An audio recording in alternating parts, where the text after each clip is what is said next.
So we've been a tiny bit distracted because my sister and brother-in-law have just turned up.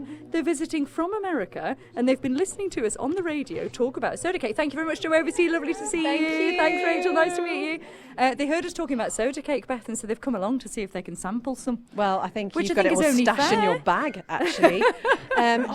Isn't this amazing? What a fantastic place. And like we keep on saying that it's just so refreshing to know that these hubs in the community are still alive and well and actually thriving. Oh, absolutely thriving. Do you know, this really has been full of energy this afternoon and smiling faces all around. I mean, listen to this. Hang on. So my sister is going to now try soda cake for the first time. Deanna, there you go.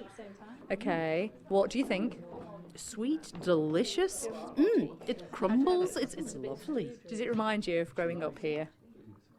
Yes, absolutely. That's really mean. I'm asking her to talk while she's got soda cake in her mouth. It's a little taste of memory lane. And, you know, as someone who's from the south side of the States, from Tennessee, tell us what you make of it, Ron. It's really delicious. No kidding. It tastes really good.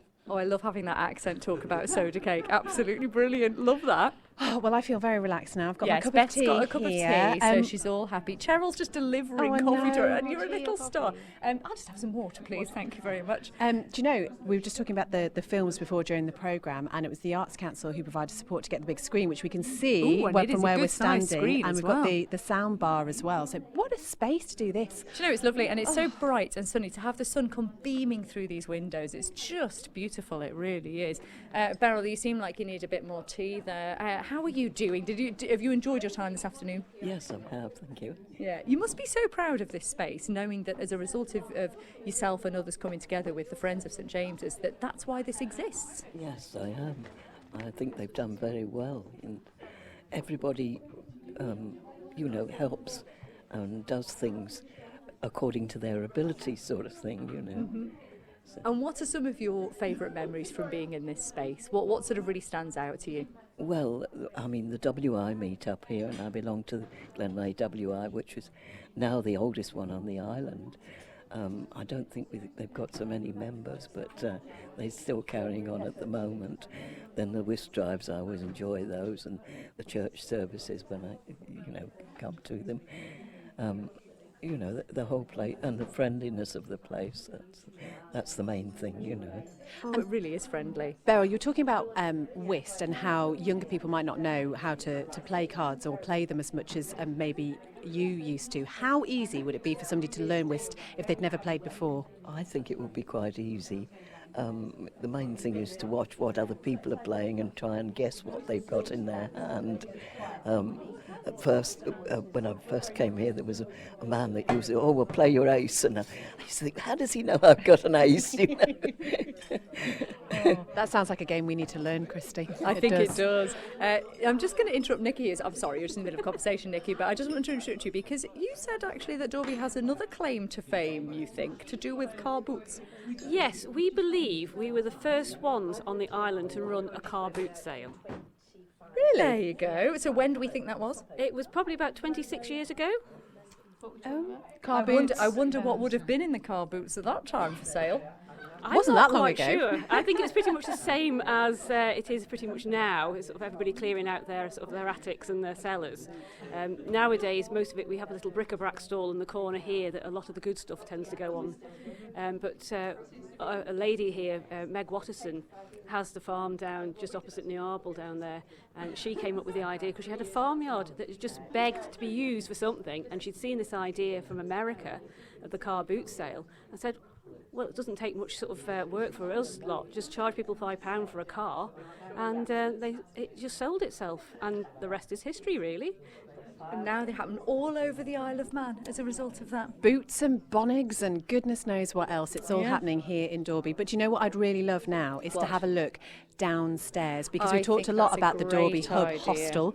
And so we'll just see if Cheryl would mind us wandering downstairs. Cheryl, can we take a look downstairs? Yes, of course. Do you want to come down? Ooh, everybody's going to come down for a bit of a skeet here. So let's just wander out of the door here. Hoping the mics will take us down there. Yeah, we'll see how we go. See how we go. Anyway, hopefully the signal will last. If we lose signal, what we'll do is we'll put it onto a video. But we're just wandering outside now. Oh, it is still beautiful. It's gorgeous. Out I've taken here. my cup of tea with me. I hope that's okay. Just who looks after the gardens, Cheryl?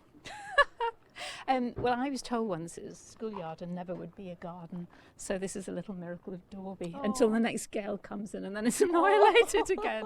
I love gardening, so it's my, Oh, could you tell us some of the flowers' names? Pink ones. Oh, right, okay, that's all right. The Just blue checking. ones over there, Tanya from Lovely Greens just put a post up about them, about that particular flower. Yeah, she's just had appearing in her allotment, and Well, these are all perennials. So as a garden in the winter, it dies out. It's got bulbs that comes through in the spring, and then it just does its own thing. So they just each year return. Right, I think we might be losing our signal here a little bit. If we get back round but again, if we go it might come quickly, back. I feel a little bit like Annika Rice. Okay, we'll see what happens. Yeah. I think we may be a bit far away. It's still. I but can we're still going to be just right about underneath. hear it. Yeah, We might be beautiful okay. sea there. There's a chicken just running around in the field next door. I think it said hello earlier while we were on air. Actually, so that rural. cockerel. Okay, here we go. The Dalby Hub. Here we go. Dalby. Come on in and have a skeet. What's that wheel from? That's outside. Do we know? Somewhere in Czechoslovakia, I think. Wasn't expecting that. No, it wasn't that. Now, as soon as we walk in here in the porch area, there are some notice boards up which give a history of the village. And the first one is the village shop. An important part of this life in the small community at the beginnings of the last century was the shop, which sold everything from essential paraffin oil for the lamps to fresh bread, rubbing stone, black lead for the grates, and a pennyworth of sweeties. Oh, fantastic. And it talks about here we water are. being carried by the bucket from the wells and springs in the village. I'm just going to open the door here. And inside we go this now is then. I have gorgeous. actually been in here before because we recorded a Tammy Gindis Hoptunay special from this room, and people can hire this space, and it'd be a great place for a little intimate party. And Cheryl, these wonderful images all over the walls which depict the life of Dalby for centuries by the look of things. This is the very early history. So these are the photographs which, between us as a community, we've been gathering together, and then we're in boxes. And all the time we've talked about saying we would share the history of Dalby, because a lot of new people are coming into the village. It's so easy to drive through Dalby and not realise how important it was in people's lives. Mm-hmm. So what we've done, I think over some 30-something years, we've acquired this information, and then finally, with the basement coming together, was the thought that we would have a permanent history exhibition here. And you can see the photos of clearly the characters of Dalby as well there. And we heard a clip on the show of Alec Carron, who was reciting what he remembered of being at school with Forry and the Talking Mongoose, talking about that as well. You knew him as well, didn't you? Yes, he was fantastic. He used to be our auctioneer when we used to have our first Melias up at the Ballacallan. And what we did is over since I've been the minister, our anniversary service and our harvest service have been celebrations of the life of the people in the village. So we'd go and interview the elderly people, farmers who used to have different farming techniques. We'd take their stories, and either they would read it themselves. So I would take notes word for word as they were speaking, including Alec Carron, and he's got such rhythm and poetry as he speaks. And then if he wasn't happy to stand in church and speak, then we get somebody with a similar, really strong Manx accent. And so these services, 10 years I think we've been doing this, so we've taken their photographs, we've recorded what they've said, and again we've got a similar exhibition of those pictures and those quotations, which we've had upstairs. And the master plan is this is going to stay as the old history of the village, and then upstairs we're going to get notice boards for, it's our 180th anniversary this July. So at the moment everybody in the village has been invited to give us 2 pictures of their lives, of what life in Dalby is to them. And we'll put an exhibition upstairs, less permanent than this. And then in future years we'll add some of these other character stories of people who no longer are with us, but have very, very special stories to share. And James Franklin, with your Culture Van and head on, keeping those memories for posterity is just so important. Oh, absolutely. Because it's not just stories, it's also the tellings and the people. And these sorts of things are just so priceless. We are just standing, Christy, outside the entrance to this shop. I don't know if you've ever Jilly, seen come and tell us about anything the like shop. this. This is incredible. I have bought some presents here in the past, so let's just wander in I here. wasn't expecting all of this. I know. Jilly, just explain what we have here. What you have here, it's large. We try and do the fair trade, locally sourced products, things like that. So we have a fridge that has local cheese, milk, some of the sausages and bacon down from Closeleys Farm down Patrick Road. And it's open to anybody in the village. We know how to get in, and so you can come down for emergency supplies. You've got your chocolate, very important, and then on the other side of the shop you've got all your gifty stuff. Lots of it is locally made crafts, knitwear by Lockton Sheep, and we've got other little bits and pieces. We've got this what do you call the burnt poker work? That's it. So it's all done locally. And, Who knew that Lockton Sheep could knit? They're very clever, very, very clever. Yes. And Jilly, how do people go about getting their products displayed in here? Do they get in touch with you? Do you go out and source them? How does it work? Now, you have to ask Cheryl the name. Vicky Harrop and Sarah Hogg coordinate the shop. They're the people who sort of made the decisions as to the ethical side of what we're doing. So we've got a lot of eco stuff. We've got washing liquids and floor household detergents and stuff that you cover where you bring your plastic bottle and top up. So ethically, Manx, fairly sourced is the sort of concept which they've brought in, which is celebratory. It's so gorgeous.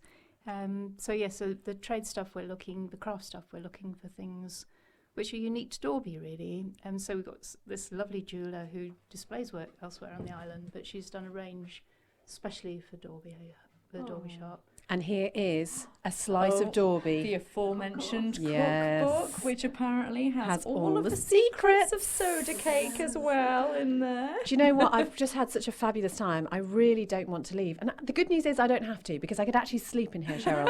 You can Yeah, Jilly's a coordinator for us. How does that happen, Jilly? How's that? On the website for St James's Church, you'll find the contact details for the Dalby Hub Hostel and a contact telephone number. Just drop me a line, give me a call, tell me when you want to stay, and it'll be all ready for you. That's so Beds exciting. made, flapjack ready, flowers on the table, fire laid, light the match, and away you go. And you don't have to have any special reason if you just fancy a little break and If you just that's want to such a come good stay idea. here. I think, I don't need to go home tonight. No, we could just do that. And you mentioned the Hub Pub as well. I don't want to get too hung up on this, but I'm excited. This is once a month. It's a bring your own pub.